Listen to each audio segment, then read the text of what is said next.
Hi friends, ಎಲ್ಲರೂ ಹೇಗಿದ್ದೀರಿ? I hope ಎಲ್ಲ ಚೆನ್ನಾಗಿದ್ದೀರಾ ಅಂದ್ಕೊಂಡಿದ್ದೀನಿ. ನಾನು ಸೂಪರಾಗಿದ್ದೀನಿ. ಇವತ್ತು ಪಾಪ ಬೆಳಗ್ಗೆ ಬೇಗ ಹೋದ, ಇವತ್ತೇನೋ ಅವ್ನ ಸ್ಕೂಲಲ್ಲಿ ಸ್ಪೋರ್ಟ್ಸ್ ಅಂತ ಹೇಳಿ. ಹಾಗಾಗಿ ನಾನು ತುಂಬ ದಿವಸದಿಂದ ಅಕ್ಕಿ ರೇಷನ್ ಅಕ್ಕಿ ತೊಗೊಂಡೋಗೋದು. ನಮ್ಮ ಮನೇಲಿ ರೇಷನ್ ಅಕ್ಕಿನೇ ತಿನ್ನೋದು. ಮಾಡಿರಲಿಲ್ಲ, ಕ್ಲೀನ್ ಮಾಡ್ಕೊಂಡಿರಲಿಲ್ಲ. ಓಕೆ ಸರಿ ಅಂಥೇಳಿ ಇವತ್ತು ಬೆಳಗ್ಗೆನೇ ಕ್ಲೀನಿಂಗ್ ಪ್ರೋಸೆಸ್ ನಡೀತಾ ಇದೆ ಮನೇಲಿ. ಅಕ್ಕಿ, ರಾಗಿ ಹಿಟ್ಟು ಎಲ್ಲ ಕ್ಲೀನಿಂಗ್ ಪ್ರೋಸೆಸ್. ಮನೆ ತುಂಬ ಹರಡ್ಕೊಂಡು ನೋಡಿ, ಹುಳ ಆಗಬಾರ್ದು ಅನ್ನೋದಾದರೆ ಪಲಾವ್ ಎಲೆ ಹಾಕಬೇಕು ಅಂಥೇಳಿ ನನ್ನ ಫ್ರೆಂಡ್ ಹೇಳಿದ್ಲು. ಹಂಗಾಗಿ ಸ್ವಲ್ಪ ಅಕ್ಕಿ ಜೊತೆಗೆ ಒಂದೊಂದು ಪಲಾವ್ ಎಲೆ ಇಟ್ಕೊಂಡು ಅಕ್ಕಿ ಡಬ್ಬಕ್ಕೆ ಹಾಕಿ ಇಟ್ಕೊತಾ ಇದ್ದೀನಿ.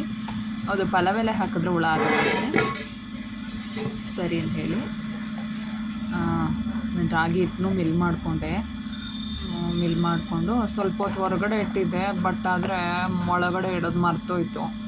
ಈಗ ಡ್ಯೂಟಿಗೆ ಬಂದುಬಿಟ್ಟೆ ನಾನು. ವರ್ಷ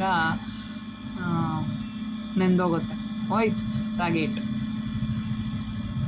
ಮನೆ ನೋಡಿ ಎಷ್ಟು ಗಲೀಜಾಗಿದೆ ಮನೆ ಅಂದರೆ, ಅಪ್ಪ ತುಂಬ ಮೆಸ್ಸಿಯಾಗಿದೆ. ಕ್ಲೀನ್ ಮಾಡೋ ಅಷ್ಟೊತ್ತಿಗೆ ಆಗುತ್ತೆ ನನಗೆ. ಎಲ್ಲ ಹರಡಿಟ್ಕೊಂಡಿದ್ದೀನಿ, ಎಲ್ಲ ಸೋಫಾ ಎಲ್ಲನೂ ನೋಡಿ. ಆಮೇಲೆಲ್ಲ ಒರೆಸಿ ಗುಡಿಸಿ ಪಾತ್ರೆ ಎಲ್ಲ ಬೆಳಗ್ಗೆ ಮನೆಯೆಲ್ಲ ಒರೆಸಿ ನೋಡಿ. ನಮ್ಮ ಮನೆ ಈಗ ಎಷ್ಟು ನೀಟಾಗಿ ಕಾಣಿಸ್ತಿದೆ ಅಲ್ಲ. ಇಷ್ಟು ಬೇಗ ಎಷ್ಟು ಕೆಲಸ ಮಾಡಿದ್ದೀನಿ ನಾನು. ಎಲ್ಲ ಮುಗಿಸಿ ಸರಿ ಅಂತೇಳಿ ಸ್ನಾನಕ್ಕೆ ಹೋಗಿ ದೇವ್ರ ಪೂಜೆ ಮಾಡಿ, ಸ್ನಾನ ಮಾಡ್ಕೊಂಡು ದೇವ್ರ ಪೂಜೆ ಮಾಡಿ ಅಲ್ವಾ, ಪೂಜೆ ಮಾಡಿ ಒಂದು ರಂಗೋಲೆ ಬಿಟ್ಬಿಟ್ರೆ ಮನೆ ಕಳೆನೇ ಬೇರೆ. ಇಷ್ಟು ಗಲೀಜಾಗಿದ್ರು ಮನೆ ನೀಟ್ ಮಾಡಿಬಿಟ್ರೆ ಇಷ್ಟು ಬೇಗ ನೀಟಾಗಿದ್ದಲ್ಲ. ನಮ್ಮ ದೇವ್ರು ಎಷ್ಟು ಚೆನ್ನಾಗಿ ಕಾಣಿಸ್ತಿದೆ. ದೀಪ ಹಚ್ಚಿಬಿಟ್ರೆ ಒಂದು ಖುಷಿ. ಟೊಮಟೊ ಬಾತ್ ಮಾಡಿದ್ದೆ ಇವತ್ತು. ಮೊಸರಿಗೆ ಒಗ್ಗರಣೆ, ಮೊಸರು ಬಜ್ಜಿ ಅವೆಲ್ಲ ಏನೂ ಮಾಡಿಕೊಡಿಲ್ಲ.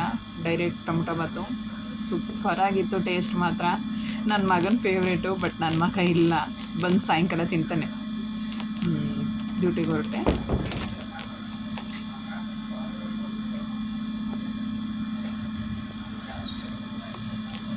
ಗಾಡೀಲಿ ನನ್ನ ಮಗ ಇದ್ರಾಗ ನನ್ನ ಮಗ ಕರ್ಕೊಂಡು ಹೋಗೋನು. ನನ್ನ ಮಗ ಇಲ್ಲೆಲ್ಲ ಬೆಳಗ್ಗೆನೇ ಹೋಗ್ಬಿಟ್ಟಿದ್ದಾನೆ. ಹಾಗಾಗಿ ಡ್ಯೂಟಿಗೆ ಹೊರಟೆ. ಈಗ ಸ್ಕೂಲಲ್ಲಿ ಒಂದು ಮೀಟಿಂಗ್ ಇತ್ತು, ಪೇರೆಂಟ್ಸ್ ಬರಬೇಕು ಅಂತ ಹೇಳಿದ್ರು. ಸರಿ ಅಂತ ಅಲ್ಲಿ ಹೋದ್ವಿ.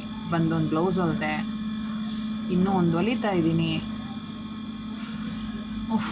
ಎಷ್ಟು ಕೆಲಸ ಅಲ್ಲ. ಏನು ಬಫ್ ಸ್ಲೀವ್ ಟ್ರೈ ಮಾಡಿದ್ದೀನಿ, ಬಟ್ ಆದರೆ